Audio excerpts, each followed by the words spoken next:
I'm not exactly sure how to go about filming this video or making it coherent so that it makes sense, but I feel like it's very important to make because I want to help anybody who might be going through a similar experience. And so I'm finally sitting down and making this, and hopefully it helps somebody. So basically, what happened was about 3 years and 6 months ago, I started having a lot of health issues that included blurred vision, rapid heart rate, low blood pressure, among a lot of other things. And eventually I was diagnosed with POTS, also known as postural orthostatic tachycardia syndrome.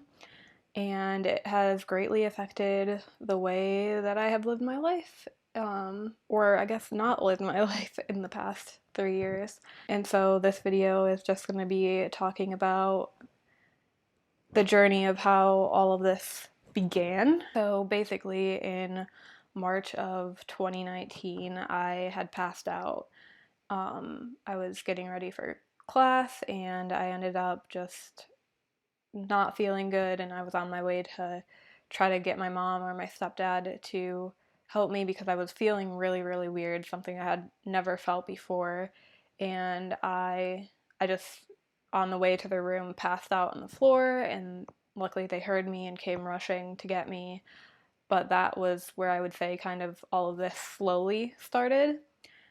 Initially, we just thought maybe it was a low blood sugar thing because it was early in the morning and I hadn't eaten a lot the night before, so we just kind of didn't think much of it. And a couple months went by and I hadn't passed out, and then the end of July, I did pass out for a second time, and again, it was just like there was months in between that happening, so we didn't really think of anything of it again. We were just like, like, could be blood pressure again, but it's not happening frequently enough to, be worried about it or anything. And so went on with life. I was a full-time student and I was also working full-time and I was doing photography on the side. I had a very busy lifestyle, always on my feet, always out doing something, very little like free time. So just kept on going with all of that in my life. And then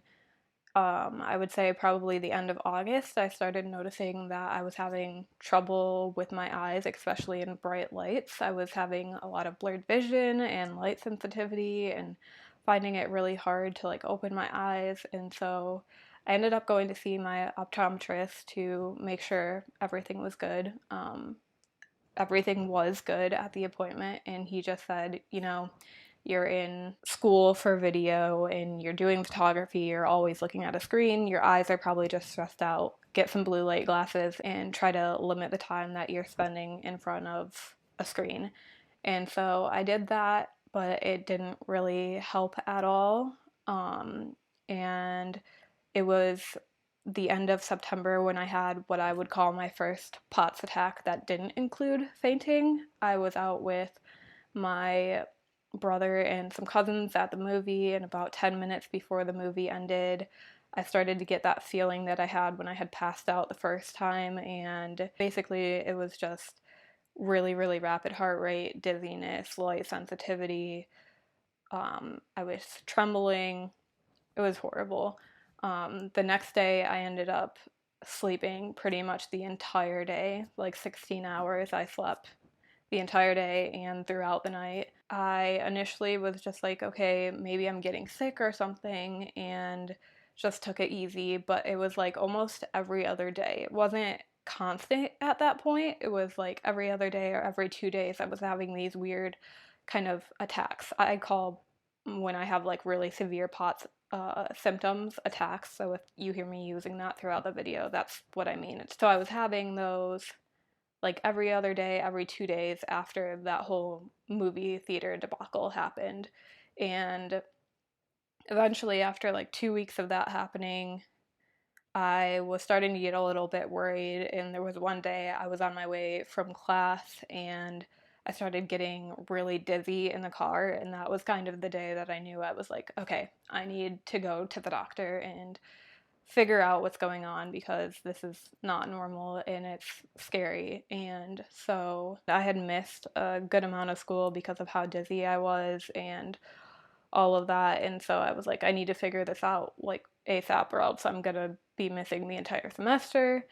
And so I scheduled an appointment with my doctor, and that day came around, and I was feeling really dizzy. And so my mom and my stepdad drove me to the doctor and came with me in the room. And I got really lucky.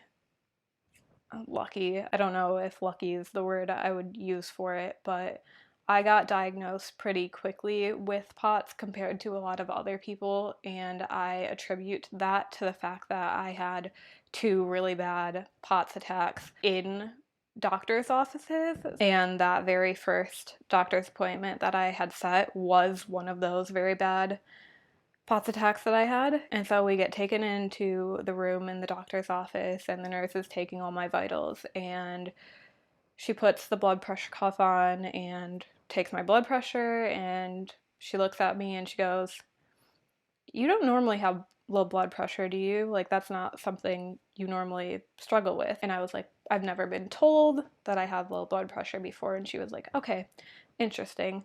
And so she looked at it again, took my blood pressure a second time, and she goes, "Your heart rate is pretty high as well, and your blood pressure is pretty low. So I'm going to check your pulse ox really quick." And she puts it on my finger, and she's like, "Hmm." And she feels my fingers, and she's like, "Oh, your fingers aren't cold." And she looks at it again, puts it on a different finger, still not coming back right. And so she goes, I don't think this one's working. I'm gonna go grab another pulse ox, stay here, I'll be right back." She comes back in, she has two other pulse ox, and she puts them on both my fingers, and they both say the same thing. They're extremely, extremely low pulse ox. And she goes, "Okay, don't move. I'll be right back." And within 15 seconds, the doctor comes in and she retakes all my vitals again. And she goes, "You need to lay down right now." And I was like, okay.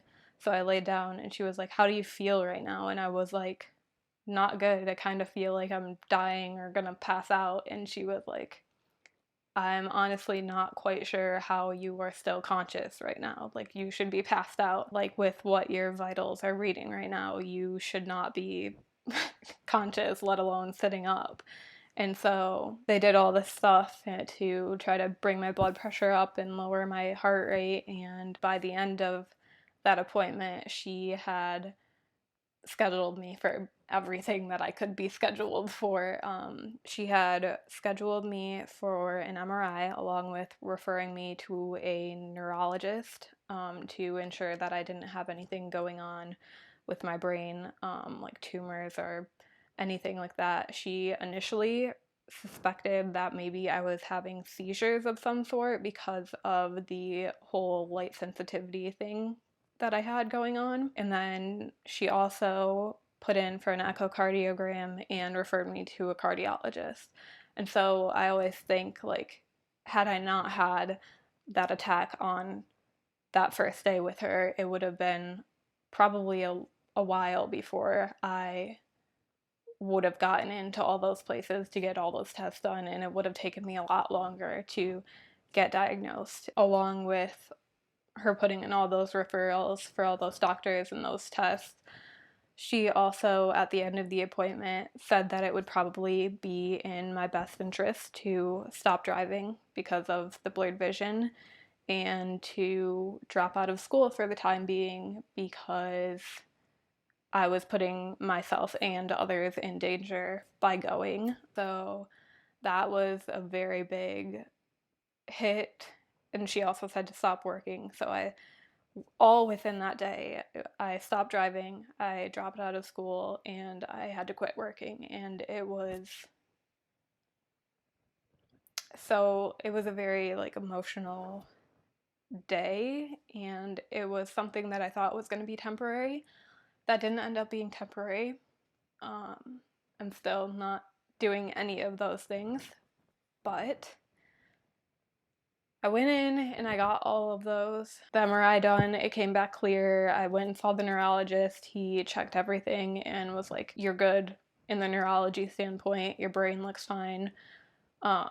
Did the cardiology thing, and what ended up getting me diagnosed was after it was December. It was December 5th.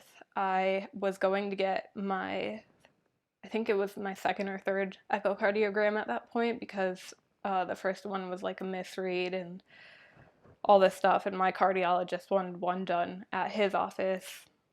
Completely understandable, done by his people. And so I had went in to do that echocardiogram in December, and I got done, I got back dressed, and I was not feeling good. So I went in the waiting room and I sat with my mom and my brother were with me, and I was just kind of sitting there trying to breathe through, and one of the nurses came by and looked at me, and I guess I was really pale or something, and she stopped and she looked at me and she asked me, are you okay? And I was like, I don't know. I feel like I'm going to pass out. And she was like, stay right here. She grabbed all the blood pressure and vital stuff and came back and took them, and she was like, I'm going to take you into a back room. So then they take me into this back room in my cardiologist's office. At this point, there was like 4 different nurses all in this room taking my vitals and getting me juice and water and trying to get food in my stomach and lifting my feet up and taking vitals and all this stuff. And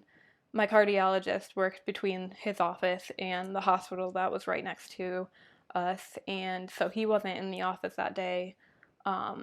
But they called him. He was at the hospital, and they called him and they let him know that I was having some sort of attack problem, and he said, send her to the hospital and we're going to admit her. And so we went to the hospital and I was admitted, and I stayed there for 3 days, and they did all sorts of tests. They did more neurology tests, sticking all these things on my head and flashing these bright lights in my face. That all came back clear. And then at the end of those 3 days, after doing blood work and seeing all these different specialists and stuff, the doctor came in. He was like, I have one more test that I want to try with you just to see. He was like, everything so far has came back clean, but I suspect that it might be something, and so I want to try. And so that was the day that I did my tilt table test. For those of you who don't know, the tilt table test is the test that they have you take after you've been cleared of everything else to determine whether or not you have POTS. And basically what it is it's this table, and they strap you down to it, and then it tilts you up at a complete 90-degree angle, and slowly. If you don't have POTS, it doesn't really affect you, but if you do, it's brutal. It's seriously like the worst thing ever. And so they put you on this table and they start to tilt it up, and every couple of seconds they take your blood pressure and they take your heart rate. And basically, if your heart rate rises to a certain threshold, you probably have POTS. And so they did that with me, and within like a minute of them tilting me up, they had to put me back down because I was on the verge of passing out. My heart rate had skyrocketed and my blood pressure had plummeted, and they were like, yep. And so that was the day, that third day in the hospital was the day that I was diagnosed with POTS.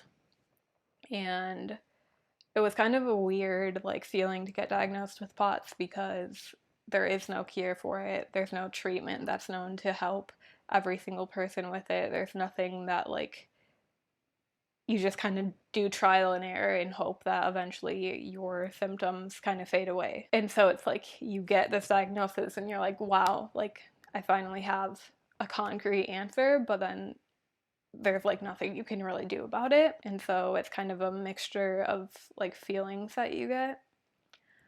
But basically, after that, that was December of 2019 that I was diagnosed.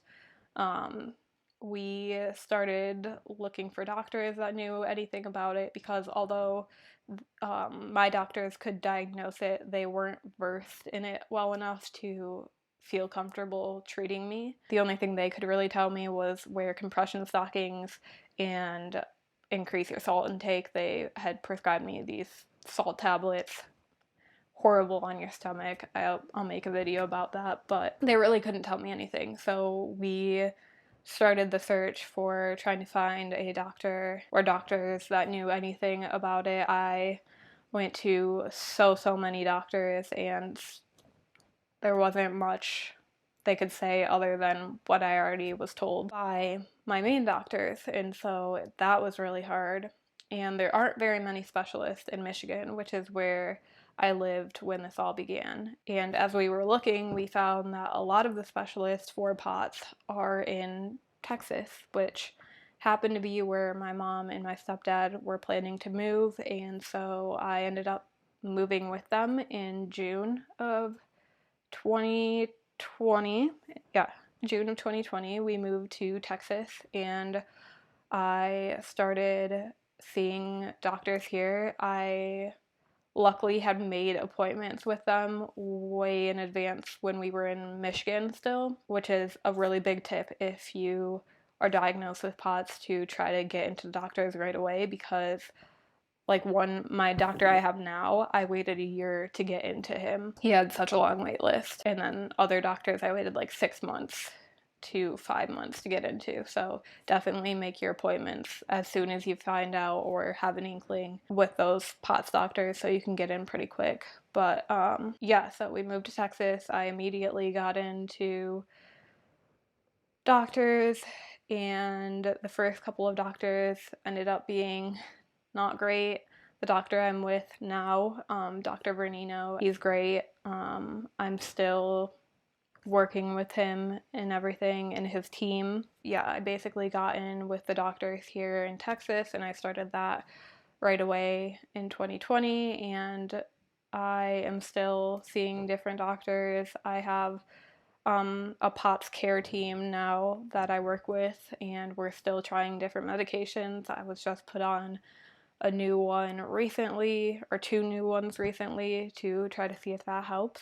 But basically, for the past 3 years, I've been mostly bedridden, um, especially those first 2 years. This last year, it's kind of been up and down. I'm able to get up more, but not as much as I would like to, or anywhere close to what a normal person is able to do. And it has been a really, really hard and a really, really long journey that I'm still on, but I'm working on it, and things seem to be evening out a little bit symptom wise, and hopefully will continue to do so. But basically, the reason I'm making this video in the first place is because I had started, I think, maybe a year and a half, 2 years into all of this, making monthly videos for myself. Initially, the videos were just for me to be able to get out the thoughts that were in my head, and just not keep it all pent up inside of myself, and also to hopefully be able to look back at in the future and say, okay, like, I've come so far, kind of thing. And so I have all those videos kept, and I wasn't gonna post them or anything, but I just felt recently like they could really hopefully help somebody else that's going through this. And I think the videos that I took are probably the most vulnerable. They're they're heartbreaking, to be honest. They're really, really heartbreaking to watch, even for myself, and like trying to edit them is really, really hard. And so not all of them are, they're not positive, or not, they're not they're not happy, I guess I would say. They're showing the struggles that I was going through, and they're probably the most vulnerable and emotional that I've ever been. And I think that's why I kind of have had a hard time deciding whether or not I want to post them, because there's very few people that have ever seen me cry. So putting that out for the entire world to see is a very weird decision and hard one to make. But I know that in my journey with POTS, I've been looking for somebody to see what their journey has been like, and there's not really anything out there. And now that my symptoms are starting to level out and I don't feel like I'm in that place where I'm stuck, where I did feel that in those first couple of videos, I feel like it's easier now for me to put them out for other people because I have a different level of faith now that I am going to be able to get better and get back to a normal life. And so I don't want to just show the pretty version of my life because that has not had been what the past 3 years of my life have been like. They have been really hard. And so I want people to know that it's normal to struggle both physically and mentally, especially when you're going through something that's challenging your health. And I want to show both sides of it. And I feel like I've just been rambling this whole video. I don't even know if it made sense, but if you have more questions that you're curious about the beginning of my journey, leave them for me and I will try to answer them at some point, and let you know. But yeah, there's a lot of videos to come and I'm still documenting my journey. And if you have POTS and you're watching this video, I would love to hear about the beginning of your POTS journey and where you are now. So let me know, and I will see you guys in the first video.